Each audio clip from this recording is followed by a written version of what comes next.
Welcome back to the last of our live stream engineering videos. We're going to pick up where we left off and finish out with the audio setup. Now again, I don't want you to think that you have to have a setup quite as complicated as this, but if you're interested in doing things like video effects and audio processing, I wanted to show the scope of how you would set everything up to do that sort of thing.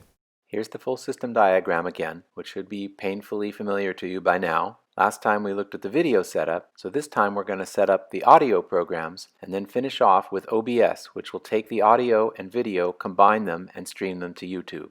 Let's start with this mysterious black hole, which is shown sitting in between all the other audio applications, the Workstation, Jamulus, and OBS, and routing data from one to the other. How exactly does it work? Well, it's actually kind of simple. What it does is pretend to be an audio interface. You might have a regular audio interface on your computer, that it's an external box that has a certain number of inputs and outputs. BlackHole appears to your Macintosh to be exactly like that. It has 16 inputs and 16 outputs. Here it is in my audio devices list alongside my built-in microphone, my iSight camera, and my Quartet audio interface. And the Mac can send data to the 16 outputs, and it can receive data from the 16 inputs. But in fact, BlackHole is nothing but a piece of software, and what happens is that anything you route to channel 1 in the output comes back in the channel 1 input. Anything you route to output channel 2, it's very confusing, gets rerouted to input channel 2, and so on. So what I can do is have one application send its data out to particular BlackHole channels, and then another application will read from those same channels in BlackHole, and the data will go straight from one application to the other. Now, of course, one thing you might be thinking as you hear this description is, if I set up something to read from input channel 1 and send to output channel 1, isn't it going to feed back? And yes, indeed, you can get lots of feedback if you misuse BlackHole, so you have to be very careful to sign your channels properly.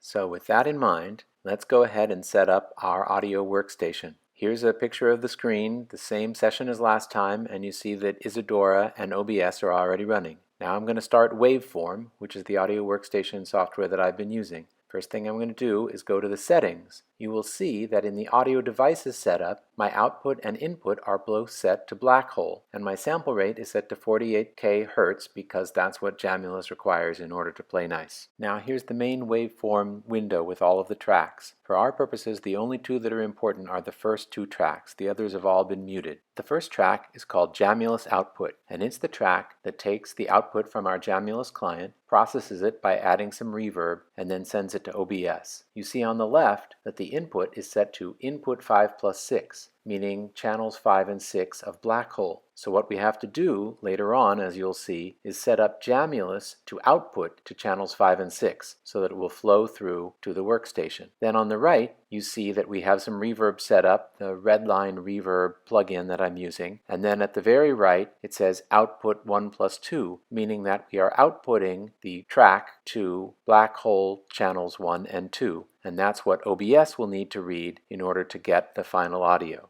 Okay, so the next track is called NCW Pulse. NCW stands for Next Child Waits. The Next Child Waits is a piece that I wrote that we're performing in this live stream that I'm setting up. And in order to perform it, we're using a pulse track that gives us both a sort of a click and also keeps us on pitch by giving us a repeated G note. On the left of this track, you see that there's no input at all, because this is a pre-recorded track that we're just going to be outputting. And then on the right, you see that it says output 3 plus 4. So we're sending it to BlackHole channels 3 and 4, and when we set up Jamulus, we'll set it to take its input from 3 and 4 so that the pulse track gets fed in so that all the other participants can hear it. I'm going to press the play button so that you can hear what this pulse track sounds like. You'll see the meters start to jump around, showing us that we're sending data out on output 3 plus 4, and Jamulus will then pick that data up and send it off to the singers. But the trick is that in the Jamulus that's running here on the engineering computer, the pulse track will be muted. So even though all the other singers will hear it, we won't actually hear it, and it won't go to OBS to be streamed.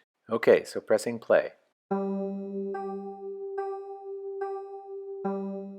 Now let's set up Jamulus. we start the application and then go to the settings window to make sure that we have everything set up right. We want our device to be BlackHole for both input and output. We set the input channel mapping to channels 3 and 4 because that's what's coming from Waveform, and we set our output channel mapping to 5 and 6 because that's what's going to Waveform. We're using stereo audio channels and high audio quality and jitter buffer settings that seem to work well for me because my internet connection is pretty good. We connect to my local test server and then go back to the settings window to make sure that the ping time and the overall delay are pretty good, which they are because this server is just running locally here in my apartment. And in the main Jamulus window, you see that my input meter is moving because the pulse track is registering, and you see that the return strip for me is also registering. Normally I would then click the mute button so that I wouldn't hear the pulse track in the final mix, but I'm going to leave it on now so we can see things flow through to OBS. If we look at Waveform, we see that those meters are now moving too. The input 5 plus 6 coming back from Jamulus is moving, and the output 1 plus 2 on the upper right is moving. And then when we look at OBS, sure enough, there we see BlackHole has some information coming on it.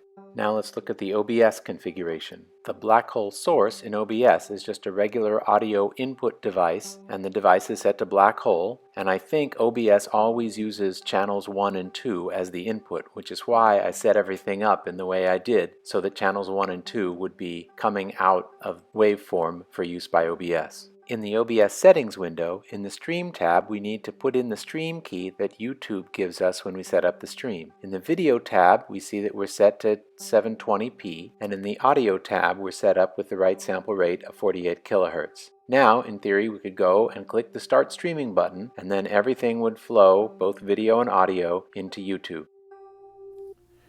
So now the technical side is done. Everything's set up to stream to YouTube. Of course, that was the easy part. The hard part will be getting the musicianship up to the same high level in this new crazy world that we're trying to work with. So best of luck making all of that work.